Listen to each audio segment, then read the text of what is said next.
For nearly 2 decades, the field behind my house was my little slice of peace. It wasn't anything fancy, just a few acres of open land with tall grass, a couple of aging oak trees, and a crumbling old fence along the back. It had belonged to my family since my grandfather bought it in the 60s. Over the years, I'd used it for everything from hosting small cookouts to watching meteor showers in total darkness. The land was technically zoned for agriculture, but I hadn't done much with it aside from keeping it mowed and cleared, so you can imagine my surprise, no, my shock, when I came home from a week-long business trip and saw a 150-foot cell tower standing tall in the middle of my property. At first, I thought I was seeing things. I parked the car, walked right up to it, and just stood there, trying to process what I was looking at. A brand new, fully operational metal tower, concrete base, equipment cabinets, a small fenced-in area. The works. It looked like something that had been planned for months, maybe years, and somehow it was right there on my land. There were no calls, no letters, no construction notices, just this enormous piece of infrastructure as if it had materialized overnight. I checked my mailbox, scanned my emails, even reviewed old voicemail messages. Nothing. No warnings. No permissions requested. It didn't take long before my confusion gave way to anger. I called the county clerk's office, then the zoning board. Both were sympathetic, but they were also baffled because the building permit for the tower listed the HOA from the neighboring subdivision as the applicant. According to the documents, they claimed to own the land. That was when the reality hit me. My property had been mistaken, or more likely misrepresented, as part of the HOA's territory. And that's when I decided I wasn't going to just sit back and let this slide. After the initial shock wore off, I did what any pissed-off landowner would do. I started digging.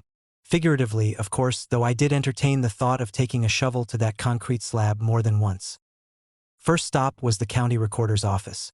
I requested a full land title search and property line report, just to be sure I wasn't losing my mind. Sure enough, the field was 100% mine.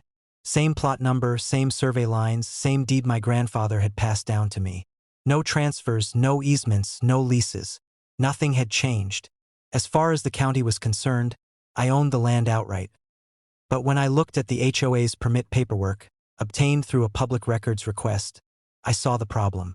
They had submitted a vague boundary map with their application that conveniently stretched just enough into my property to include the tower's planned location.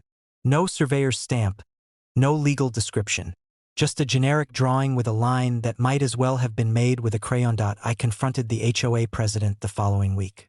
I walked into their monthly meeting, clipboard in hand, title documents printed out, and waited until the end of their agenda. When I stood up and calmly said, "You've built a commercial cell tower on my land without permission," the entire room fell silent. He looked like he'd seen a ghost. To his credit, he didn't try to deny it. He stammered something about a clerical error and confusion with the previous map, but it was obvious they'd either been reckless or figured they could get away with it. Maybe they thought I wouldn't notice. Maybe they thought I wouldn't care. Or maybe, most likely, they didn't think I had the backbone to push back. Big mistake. By the time I left that meeting, I had made it very clear. Either we resolve this legally or we resolve this expensively. I hired a lawyer the next day. My lawyer, Susan, was a sharp, no-nonsense woman with a reputation for handling land disputes like a bulldog in a business suit. After one look at the documentation, she shook her head and said, "This is textbook encroachment. And not just that, this is commercial use of private property without consent. They're in deep." We immediately filed a cease and desist order against the HOA and the telecommunications company leasing the tower. The letter was direct, and it packed legal teeth. Remove the tower or enter negotiations immediately. If they failed to comply, we'd be pursuing damages for trespass, lost land use, and commercial profit sharing. Within a week, we got a response. The telecom company panicked first. Understandably. They'd invested hundreds of thousands into that tower, and it was already active. Tearing it down would be a nightmare for them, both logistically and financially. The HOA, on the other hand, dragged their feet, probably hoping the whole thing would just quietly disappear. Susan wasn't having it. She filed a suit in county court for unlawful occupation and demanded an injunction to halt any further operations of the tower. That's when things got interesting. The telecom company's lawyers contacted us directly.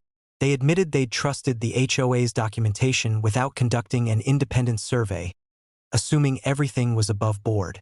Now they were exposed and looking to settle. That's when the power shifted, with the land ownership now indisputably proven, and the court already leaning in our favor. Susan laid out our terms.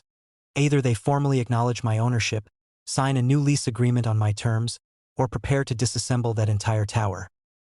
The telecom reps requested a private meeting, and I could already see it in their eyes. They weren't going to walk away. That tower was too valuable, too strategic. I was holding all the cards now. The meeting took place in a plain conference room downtown, but it might as well have been a courtroom. Across from me sat two representatives from the telecom company, one from their legal department, and a visibly uncomfortable HOA liaison who looked like he wanted to disappear into his chair. Susan did most of the talking, thankfully. She had the confidence of someone who knew they'd already won. She laid out everything in neat, irrefutable terms. My land, my rights, their violation. Then came the punchline. "We're willing to negotiate a lease," she said, flipping over a printed agreement. "But it will be under Mr. Daniels' ownership exclusively, and at 3 times the original rental rate the HOA was receiving." There was a pause, long enough that I thought they might actually walk. But then the telecom rep leaned forward and asked, "What are the new terms exactly?" I explained it plainly. They'd been paying the HOA $1,500 a month. My new offer? For $1,500 with an annual increase of 5%, a signing bonus of $20,000, and a 15-year term with a 10-year early buyout option if they ever wanted to relocate. It wasn't cheap. But it was still far less than what it would cost them to dismantle the tower and build a new one elsewhere. They asked for 48 hours. The next morning they called back and accepted every single term. No haggling, no counters, just a straightforward yes and a request to get everything signed ASAP. The HOA, meanwhile, had gone quiet. They'd received a separate legal notice from my attorney, outlining their potential liability if I chose to pursue damages for misrepresentation and illegal construction. They caved quickly, agreeing to sign a formal acknowledgement that they had no claim to the land and would never interfere with its use again. Within 2 weeks, I had the new lease signed, notarized, and filed with the county. Just like that, I went from an angry landowner to a commercial lessor with a nice new revenue stream. And I wasn't done yet. Once the lease was finalized and the money started hitting my account, it felt like poetic justice. Every month, that $4,500 came in like a reminder of what happens when people underestimate you, when they think they can trample your rights without consequence. But this wasn't just about money. It was about principle. I took a portion of the signing bonus and had the entire field surveyed professionally, fenced in and posted with clear signage. Private property, no trespassing, commercial lease in effect. I wanted to make sure that no one, HOA or otherwise, ever tried something like that again. The HOA, for their part, quietly removed all references to the field from their maps and documents. Their leadership changed hands shortly after, likely due to the embarrassment and financial pressure my legal action had stirred up. I didn't feel bad for them. They gambled with land that wasn't theirs and got burned. That's the cost of arrogance. As for the telecom company, they've been nothing but respectful since. Their maintenance crews call ahead, they keep the site clean, and they even installed additional landscaping around the fence to keep it visually unobtrusive from my home. It's still a cell tower, but now it's a profitable one. My profitable one. Every time I look out my back window and see that tower now, I don't feel resentment. I feel ownership, power. A quiet sort of victory that came not from yelling or fighting, but from doing my homework, standing my ground, and making the system work in my favor. If there's a lesson here, it's this: know your rights and never assume someone else has your best interests in mind, especially not an HOA. Sometimes, standing up for what's yours doesn't just protect your land, it pays. The end.